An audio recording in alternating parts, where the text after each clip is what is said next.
शौक मनाना फजूल था, मनाना फजूल था, बर्बादियों का जश्न मनाता चला गया, हर फिक्र को धुएं में उड़ाता चला गया, मैं जिंदगी का साथ निभाता चला गया।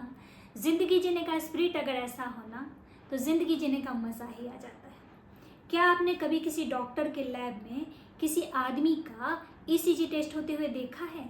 स्क्रीन पर जिग-जैग लाइन बना रहता है और यही जिग-जैग लाइन उस इंसान के हेल्दी हार्ट को रिप्रेजेंट करता है। और यही लाइन अगर स्ट्रेट लाइन में फॉरवर्ड हो जाए मतलब उस इंसान का द एंड हो चुका है। तो लाइफ में प्रॉब्लम्स आते ही रहते हैं, उन प्रॉब्लम्स को हमें फेस करना होता है, ओवरकम करना होता है और आगे बढ़ना होता है। और ऐसा तब तक चलते रहता है जब तक हम जिंदगी के अंतिम पड़ाव तक नहीं पहुंच जाते हैं। लेकिन हम प्रॉब्लम से घबरा जाते हैं क्योंकि हम प्रॉब्लम को समझना नहीं चाहते हैं। अगर प्रॉब्लम को समझो, उसके रूट कॉज पे जाओ तो प्रॉब्लम छोटा लगने लगता है। क्या आपने कभी किसी चूहे को हाथी का पूंछ लेके घूमते हुए देखा है या किसी हाथी को चूहे का पूंछ लेके घूमते हुए? नहीं ना। ऐसा क्यों होता है? क्योंकि जिस नेचर ने हमें बनाया है वो हमारी कैपेसिटी जानता है। वो हमें उतना ही प्रॉब्लम देता है जितना हम फेस कर सकते हैं, ओवरकम कर सकते हैं। तो कभी भी प्रॉब्लम से भागो मत, कभी भी प्रॉब्लम से घबराओ मत, उसे फेस करो, ज़िंदगी को एंजॉय करो। जी हाँ दोस्तों, मैं हूँ कल्पना और मैं बड़े ही दिल से स्वागत करती हूँ आप सभी का मेरे इस चैनल पर। ये कहानी है एक नमक के व्यापारी की और उसके गधे की। वो नमक का व्यापारी अपने गधे के पीठ पर नमक की बोरियां डाला करता था और गधे की रस्सी पकड़ के उसे शहर में ले जाया करता था और अच्छे दामों पे नमक बेचा करता था। उनके गांव और शहर के बीच में पानी का एक नहर पड़ता था और जिस नहर के बीच का ज़मीन जो था वो बड़ा ही स्लिपरी था, जहां मालिक गधे को बड़े ही सावधानी से उतारता था। तो एक दिन क्या हुआ, पानी में चलते चलते गधे का पैर स्लिप हो गया और गधा नीचे गिर गया और नीचे गिरने की वजह से उसके पीठ पर रखी हुई नमक की बोरियां भी पानी में गिर गई और पानी में गिरने के कारण वो सारे नमक जो थे वो डिज़ोल्व हो गए।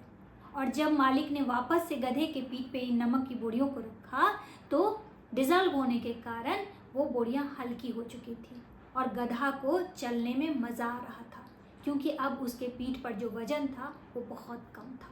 तो जब अगले दिन वापस से मालिक उस गधे को बाज़ार ले जा रहा था तो गधे ने जानबूझ के फिसलने का एक्टिंग किया और गिर गया और उसके नमक की बोरियां भी नीचे गिर गई और फिर से वो नमक डिज़ोल्व हो गया और उसका वज़न हल्का हो गया। मालिक ने जैसे तैसे फिर से बोरियों को उठाया और गधे को लेके बाज़ार चला गया।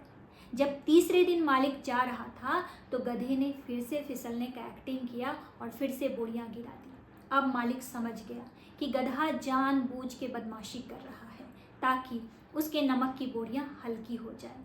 चौथे दिन मालिक ने क्या किया, उन बोरियों में नमक की बजाय रुई डाल दिया। रुई कॉटन जो होते हैं वो भर भर के बोरियों में डाल दिया और गधे के पीठ पे डाल के बांध दिया। और जब ये लोग नहर पार कर रहे थे तो आदतन गधा जानबूझ के फिसल के गिर गया और उसकी बोरियां भी पानी में गीली हो गई। लेकिन अब की बार उल्टा हुआ, नमक की बोरियां हल्की हो जाती थी लेकिन ये रुई की बोरियां थी, ये अपने वजन से 4 गुना ज़्यादा भारी हो गई क्योंकि रुई ने पानी ऑब्जर्व कर लिया था। अब जब गधा चलने की कोशिश कर रहा था तो उससे चला ही नहीं जा रहा था क्योंकि वज़न ज़रूरत से ज़्यादा बढ़ चुका था। ऐसा ही होता है हमारे लाइफ में, अगर हम प्रॉब्लम को फेस करके सॉल्यूशन नहीं निकालते हैं तो धीरे धीरे वो प्रॉब्लम इतना बड़ा हो जाता है कि वास्तव में उसका सॉल्यूशन ढूंढना मुश्किल हो जाता है। इसीलिए जो भी प्रॉब्लम आया है उसको समझो, रूट कॉज तक जाओ, प्रॉब्लम